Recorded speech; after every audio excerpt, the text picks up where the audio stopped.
So I've been fighting some clutch hydraulic issues lately. You have the issue where it drives fine as long as you're just cruising and shifting, but if you hold your foot on the pedal for a little bit, it'll eventually bleed down to where when you let your foot off the pedal, it'll come up about halfway, or if you hold it in long enough, it'll bleed down enough to start engaging the clutch. I replaced my master cylinder about 2.5 years ago, and probably less than 1,000 miles on it.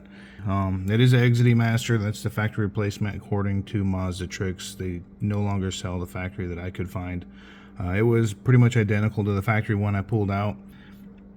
A seal in there is probably leaking by. I'll show you when I pull it apart. But I got a rebuild kit from Mazda. Hopefully this is gonna fit the Exedy clutch. If it's factory replacement, it should.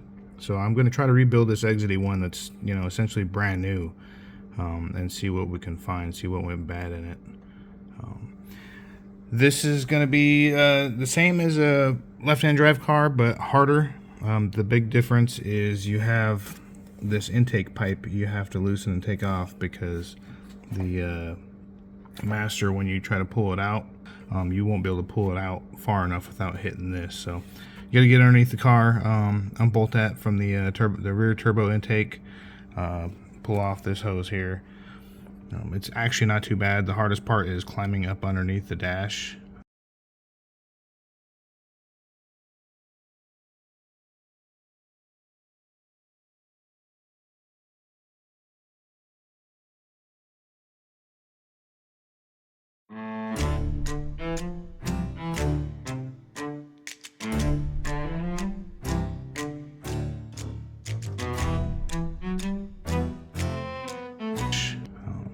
And disconnecting all that stuff, but you can see it's easy to get to these fittings here, to loosen those. But let me get started.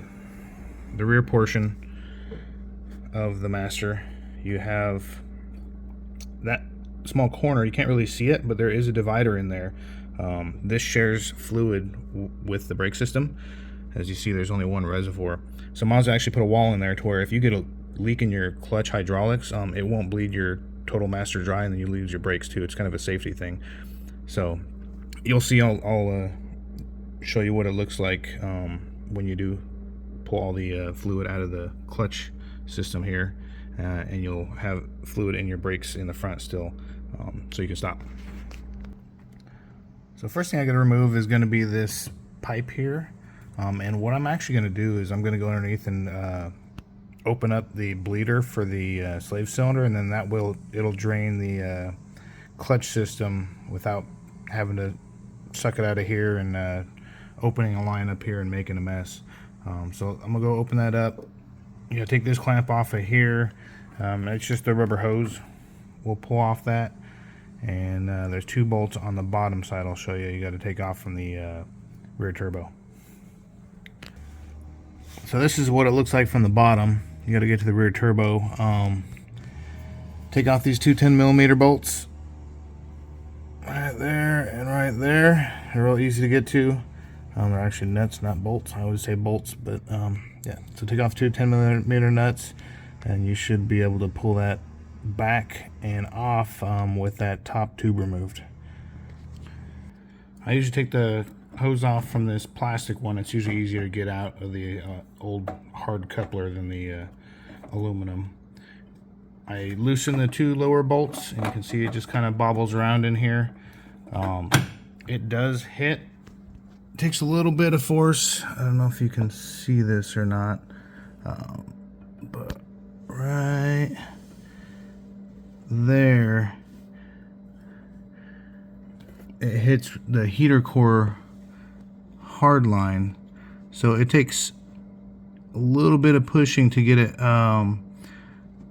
past that and off the stud on the bottom, but it's not much.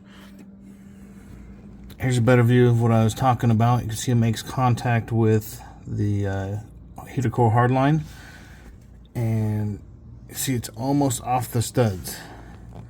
So that is a flexible line to an extent, so all you do is give it a little oomph to pull it off, and it'll, you know, not really bend this, but it's just gonna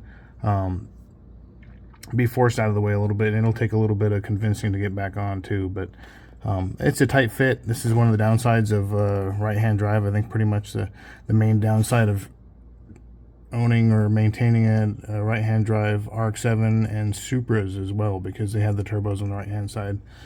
I actually prefer a Nissan on a right-hand drive because their turbos are all on the left-hand side. But it's not too much extra work.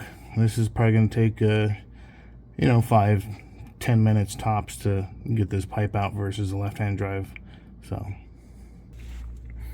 just to show you, it doesn't take too much force to get it by that. I'll try to film and do this with one hand. But let's see, it's hitting right now. Lift up, and it comes right out. And just like that. And you can see, get the light up here. Turbo's still in pretty good shape. Better be for low miles, but hopefully gonna upgrade to 99 spec eventually, or maybe the Bathurst twins or SPs or something. I do want to keep this thing sequential.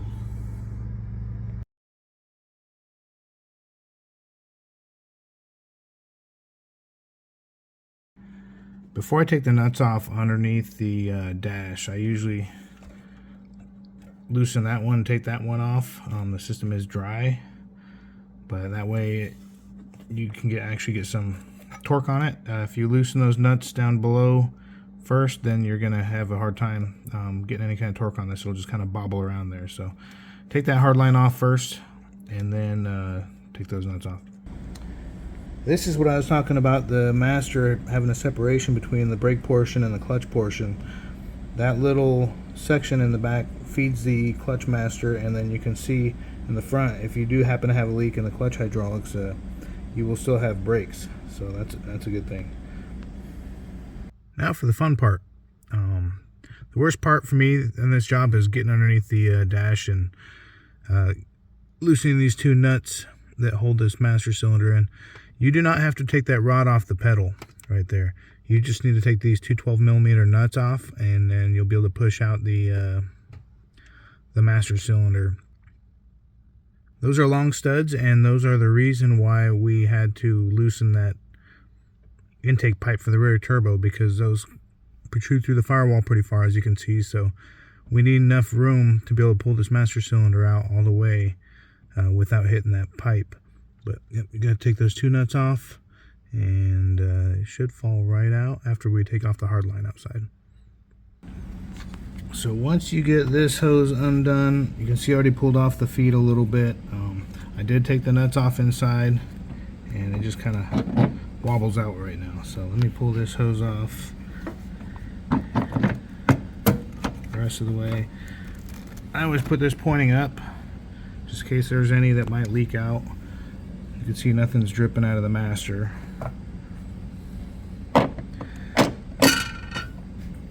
And now you can see where it's hitting the pipe.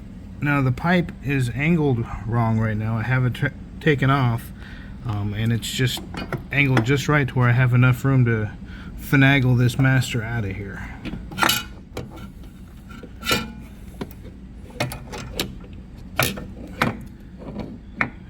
There you go. So that's the reason you don't have to take the pipe all the way out.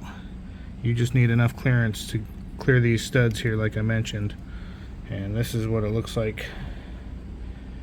The rod goes in there from the underneath the pedal. You can see this thing looks brand new. That's because, like I said, it has less than 1,000 miles on it. So I'm interested to open it up and see what we can find.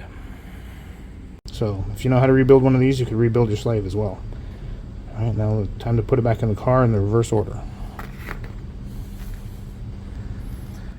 So before I put it back in, I wanted to show you this. We're going to put it back in there. The rod is actually back. You can see just the tip of the rod there. Maybe. There you go. Shining right there. That's what goes into the plunger. It's hanging down just a little bit. So when I install this, I kind of tilt the master cylinder back. Looking at it this way, tilt it back that way. That way that rod can kind of go into that plunger. So you'll know right away once you put it in.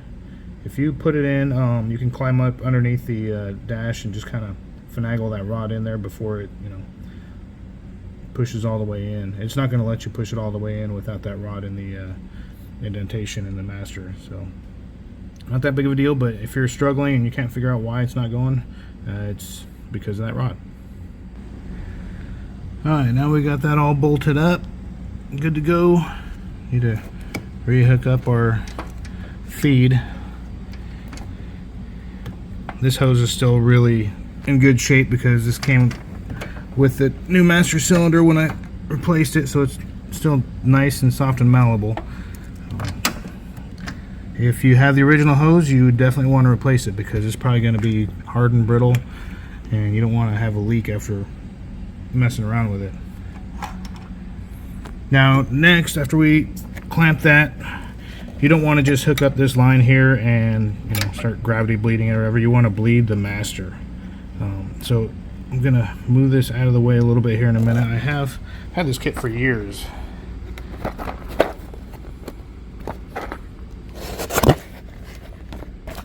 And this came in a plastic kit, I'm sure, I don't know, probably 20 years ago or something.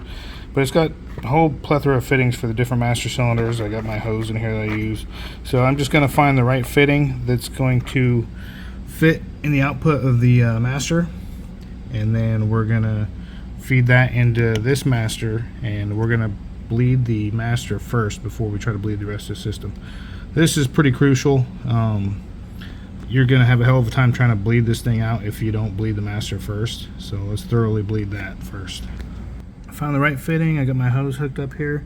I'm gonna pipe it into here, but one thing I mentioned, I gotta top it off first to make sure I'm getting fluid to the master there. So I topped off the master cylinder, and this is what it's going to look like. You got your bleeder fitting onto the master. You got your hose going into the master. You want to make sure it's submerged almost to the bottom, because what you're going to do is you're going to end up pumping the pedal like a million times to get all the air out of the system. And this is a easy way to bleed it, because any air that's in the system is going to come into the master and then just bubble up. And until you just work all the air out, you should feel a difference in the pedal. It should feel nice and smooth. You can have somebody come out here and just watch to see if the bubbles change. When you are bleeding this, you will stir up the master cylinder, so don't mistake those for air bubbles. But here we go. I'm going to go in there and just pump the brakes.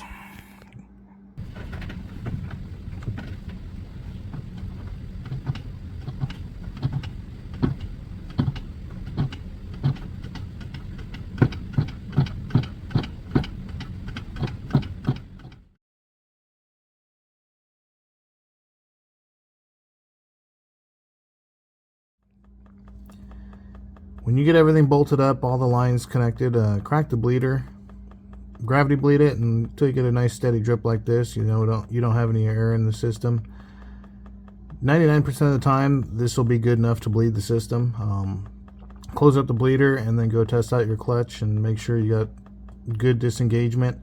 If not, try to bleed it, pressure bleed it, or use a vacuum bleeder. But this seems to work for me pretty much all the time.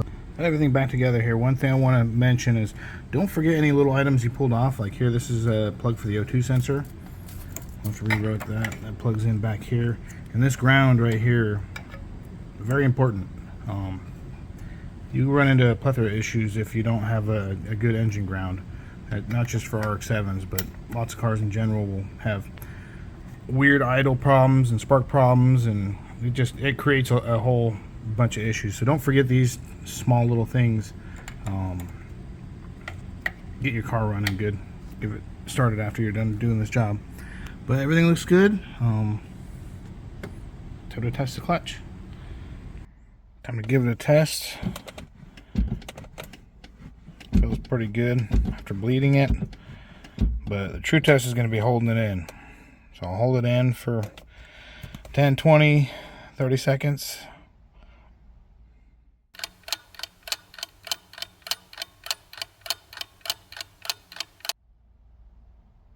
Alright, then release and see if the pedal's all the way to the top. That means it did not bleed by in the master cylinder, and I have good hydraulics again. So the rebuild was a success. You can use a Mazda rebuild kit with Exedy Master, but excited to have my clutch back.